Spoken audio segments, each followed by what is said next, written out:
Hey guys, the warnings and prophecies of our beloved Saint Paisio, as we have seen in the last few years, are coming to light. For example, the prophecy with a vax, and I have done the video on that prophecy, but also recently with the digital IDs, which are being released in Greece, introduced I'd say, as of next month, being September 2023. And now we have another one of his prophetic words, and that has to do with the fires in Greece. So St. Paisio said, «Δεν θα μείνει δάσος για δάσος στην πατρίδα μας.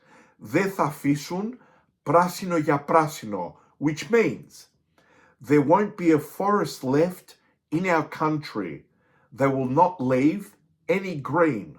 So these prophetic words were said to, at the time, which was in July 1992, to Yanni Kazako, which now he's a priest.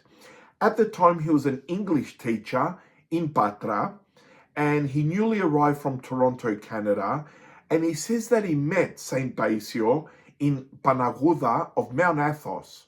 He says, "I was impressed that for quite some time, he talked to us about fires and arson in Greece. I wondered to myself, why is he focusing on this issue so much? Then we did not have this tragic phenomenon, neither so intense. He told us absolutely nothing about climate change. But he said, there won't be a forest left in our homeland.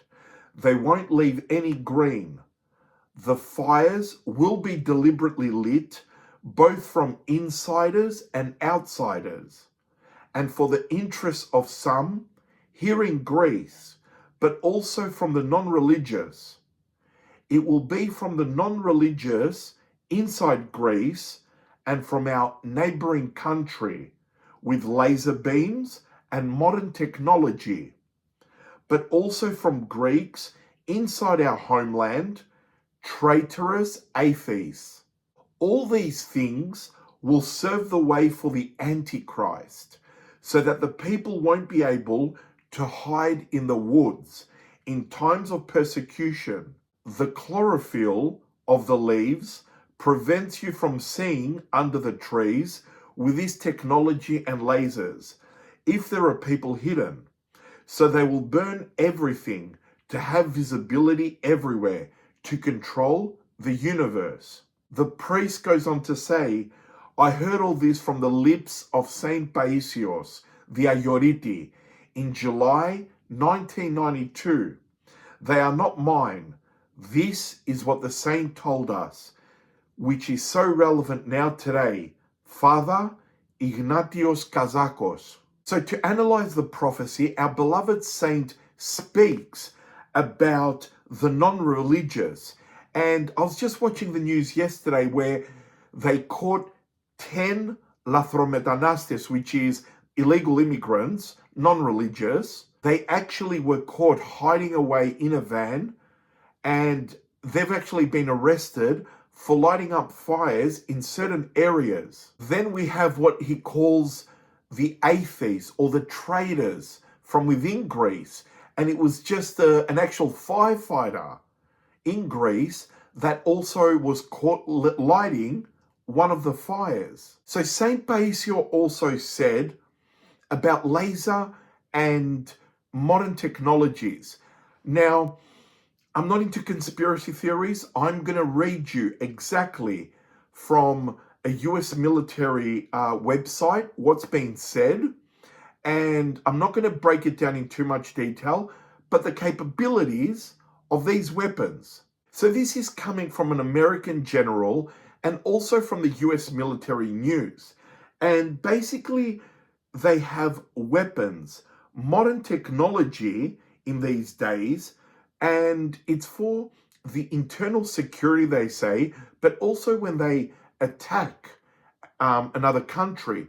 And they can change the weather conditions to suit according to what the plan is. So if someone wants to attack America, they can create hailstorm, typhoons, any kind of weather condition to slow down the enemy. The very same weapon can also, it says, neurotechnology. It can affect people's thinking, as well as neurostroke, which I won't get into details, but you can understand it affects people neurologically, but also with the way they think. And the one that is relevant to this prophecy is they can control the weather. And according to a document from the Military Air Force of the United States, they have laser weapons that they can actually start volcanoes, volcano eruptions, fires. They can create earthquakes and many other disasters. As we can see, something that our holy Saint Paisio said 30 plus years ago, is actually happening now. And we have, I guess, the proof, even the army themselves saying that they have these weapons available. Just to let you know that we are almost at the end of the month of August 2023.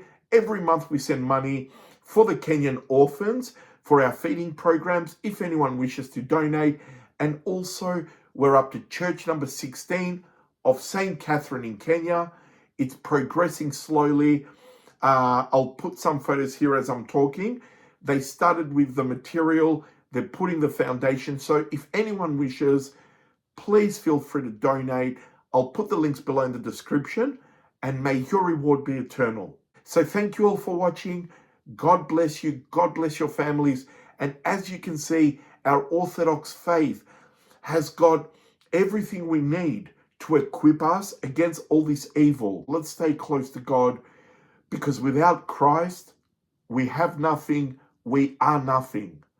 So God bless you all. As an unworthy sinner that I am, I pray for you morning and night, and may God bless you and your families. So enjoy now this footage I'm going to show you. Take care. Directed energy weapons, also known as DEWs, are weapons that deploy a highly focused energy beam, including lasers, microwaves, and particle beams. After decades of research in the United States, defense contractors announced back in 2015 that these systems are expected to come online by 2020, and are currently announcing that they are ready to deploy in the field. Russia, China, India, and the UK are developing directed energy weapons as well. And Iran has had them in use since at least 2013. In 2019, Turkey was the first to officially deploy this technology in combat, when they claimed to have shot down a Chinese-made drone supplied to the Libyan National Army.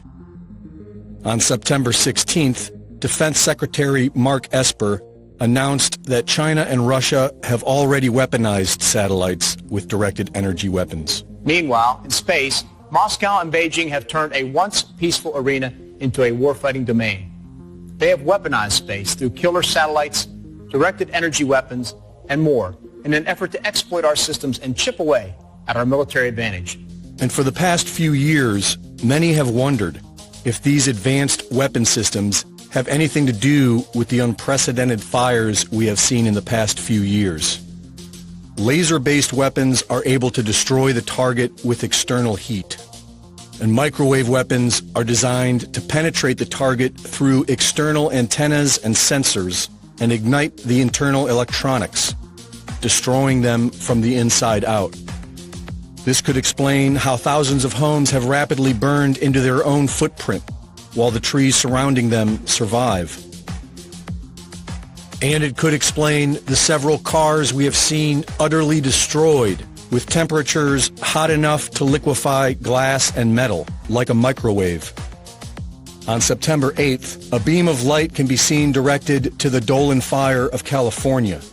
The beam appears to excite the heat signature of the fire, as it is held on target for over 2 hours. Right before dawn, watch that. This is yesterday, going into this morning. This is in California, the beam coming from space up above Oregon, or somewhere in between this and Oregon. And as it's going through, see how it excites? As the beam is spreading, look how it excites. It's no doubt about it. And the beam spreads first. Look, beam spreads first. Goes from a tiny, little, tight beam to a wide beam. Then the fire spreads to a wide fire. The next day, a beam of light is seen directed at and exciting the heat signature of the holiday farm fire in Oregon for over an hour. Here it is now, and it's two of them, and it's only going to one fire, a different fire, and it's moving. Okay, it's moving. There's clouds going through it, which rules out it being an artifact. The clouds are passing through and interfering with the beam.